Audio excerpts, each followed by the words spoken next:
種荔枝要有一顆水缸咁大嘅心。你嘅荔枝落果咪啦？大家好啊！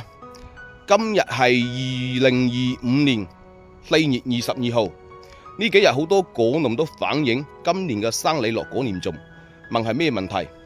以下就同大家講下，希望大家收藏視頻，認真睇完呢個視頻，大家好好交流研究一下。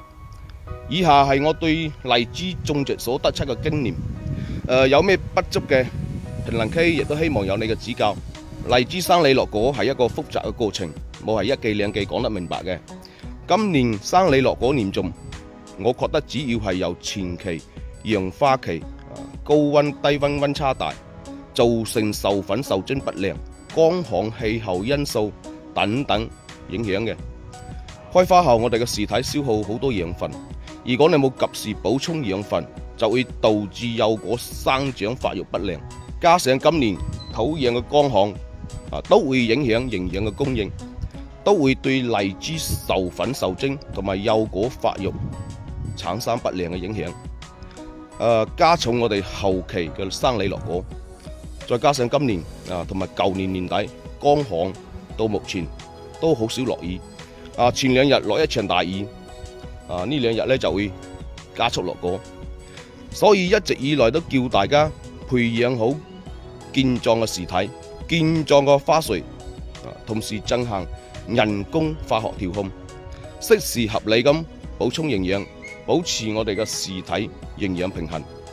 我哋水分要管理好，乾旱嘅時候咧，我哋及時去淋水，再有使用有效嘅農藥進行去防治，就好有可能有效咁減少荔枝生梨落果，去提高產量。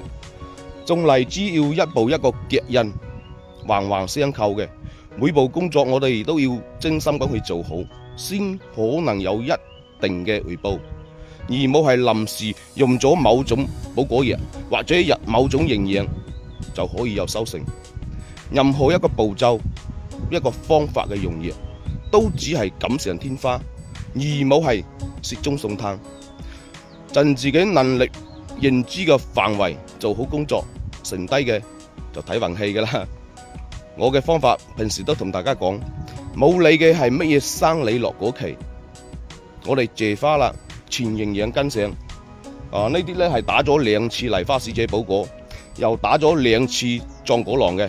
今晚我又再防蟲加壯果囊，壯果囊可以喺目前直接噴到紅頭，期間冇需要加任何嘅葉面肥。